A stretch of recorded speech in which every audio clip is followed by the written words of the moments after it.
علیکم بیٹا. ہمارا جو آج کا ٹاپک ہے وہ طلب کی لچک پر اثر انداز ہونے والے عوامل،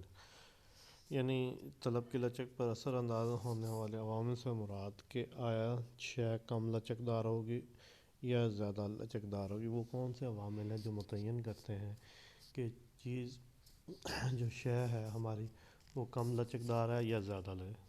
سب سے پہلے شے کی نوعیت کیسی ہے کہ اگر بیٹا شے کی نوعیت ضیاء پذیر ہے، یعنی ضیاء پذیر سے مراد ایسی چیزیں جو جلدی گل سڑ جاتی ہیں، مثلا دودھ، دہی، گوشت، انڈے، سبزی، پھل وغیرہ،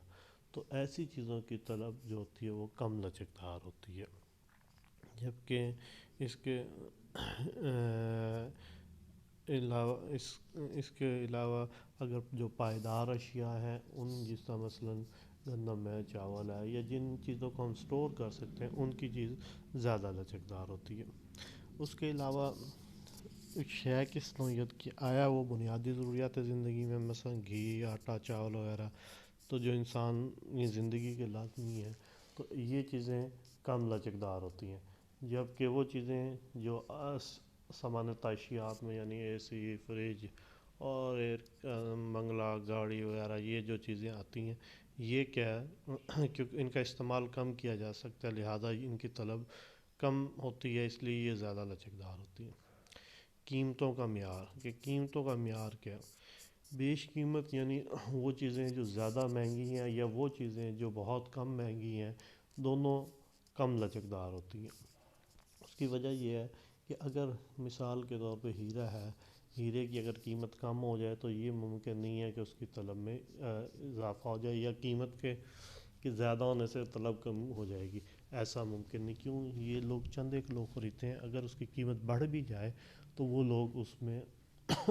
چیز کو تب بھی خرید لیتے ہیں، اور کم ہونے پر ایسا ممکن نہیں ہے کہ غریب لوگ اس سے خریدنا شروع کر دیں، وہ تب بھی ان کی استطاعت سے باہر ہوگا. اس کے علاوہ جو سستی چیزیں ہیں، جو عام گھٹیا اشیاء ہیں جو لوگ مجبوری میں خرید رہے ہیں، اگر ان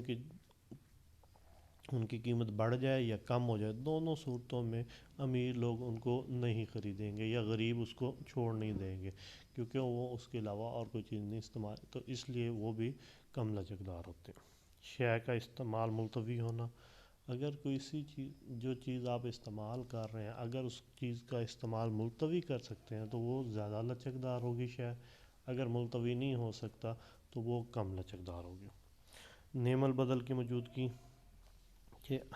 اگر کسی چیز کا شے کا چیز مارکیٹ میں یا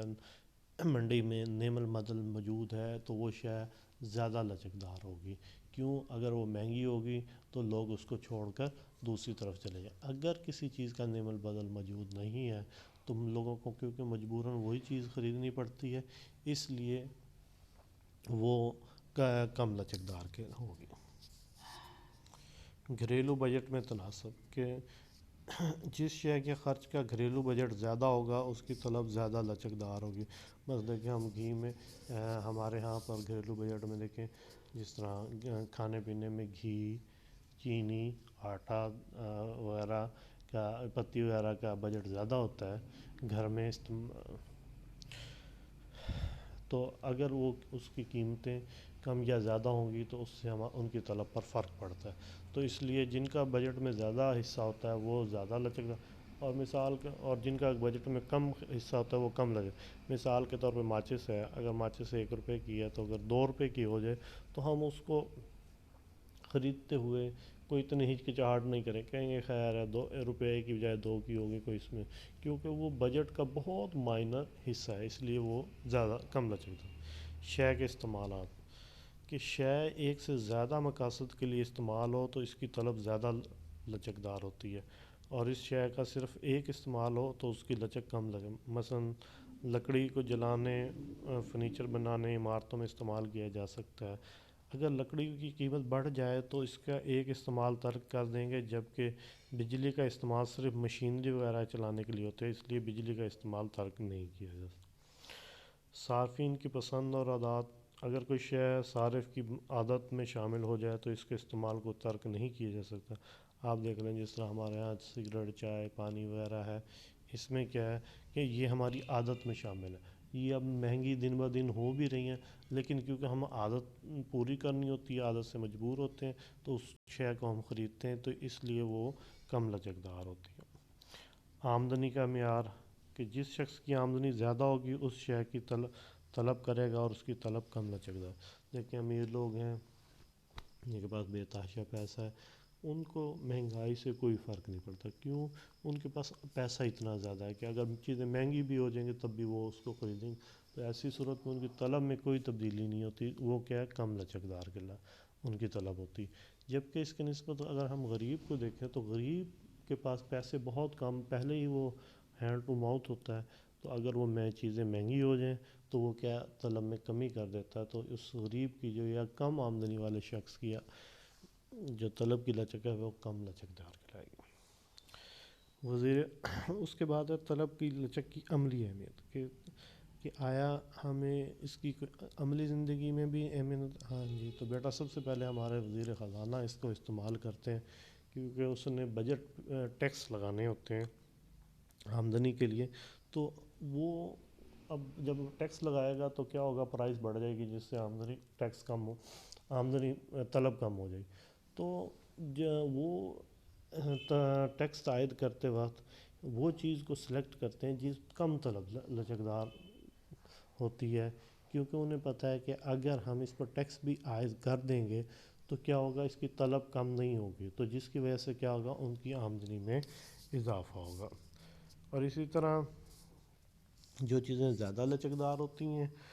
طلب والی شے پر کم ٹیکس لگایا جاتا ہے تاکہ ان کی طلب میں کمی نہ واقع ہو اور ٹیکس زیادہ ہوتی ہے۔ آجروں کی رہنمائی، کہ ایک آجر کا مقصد کیا ہوتا ہے، زیادہ سے زیادہ منافع، تو اس لیے وہ قیمت کا تعین کرتے وقت طلب کی لچک کو ہی مد نظر، تو کم لچکدار کو زیادہ قیمت پر سیل کرتا ہے اور زیادہ لچکدار کو کم قیمت پر سیل کر کے اپنی زیادہ مقدار میں چیزوں کو بیچ کر منافع کماتا ہے۔ مشترکہ پیداواروں کی قیمت کا تعین، بعض اوقات کچھ چیزیں اکٹھی پیدا ہوتی ہیں، مثلا گندم، بھوسا، تو گندم کی طلب کم لچکدار ہوتی ہے، اس کی قیمت زیادہ ہوتی ہے، جبکہ بھوسے کی لچک زیادہ لچکدار ہوتی ہے، اس لیے اس کی قیمت کم رکھیں۔ ذرائع نقل و حمل کے کرایوں کا تعین، جب بھی چیزوں کا تعین ہوتا ہے اس میں دیکھا جاتا ہے ایسی اشیاء جن کا حجم کم، مالیت زیادہ ہو تو اس کی ان اشیاء کو ایک جگہ سے دوسری جگہ لے جانے کے کرائے زیادہ ہوتے ہیں، ان اشیاء کی طلب کم لچکدار، جبکہ ایسی چیزیں جن کے وزن تو کم ہوتا ہے لیکن مالیت بھی کم ہوتی ہے لیکن حجم زیادہ ہوتا ہے، تو ان کے نقل و حمل کے کرائے کو کم رکھے جاتے ہیں۔ زر مبادلہ کا حصول، کہ زر مبادلہ کے ایسی اشیاء جن کی طلب بیرون ملک کم لچکدار ہو، ان اشیاء کو مہنگے داموں برآمد کیا جاتا ہے، جبکہ زیادہ لچکدار طلب کی اشیاء کو قیمت میں معمولی سی کمی کر کے بیرون ملک میں ان کی طلب برآمد کنندہ کی طرح ملک کو کثیر زر مبادلہ مل جاتا ہے۔ تو اس طرح بیٹا یہ ہمارا دیکھا ہے کہ طلب کی عوامل، لچک کے عوامل کون سے ہیں اور ان کی عملی زندگی میں اہمیت کیا ہے۔ تو بیٹا یہ ہمارا ٹاپک چیپٹر آج کا ختم ہوا، تو آپ اس کو کائنڈلی تھورولی دوبارہ اس کو ریوائز کریں، اور اس میں دیکھیں اگر کوئی مسئلہ آتا ہے تو بعد میں مجھے ڈسکس کر لیں۔ اللہ حافظ۔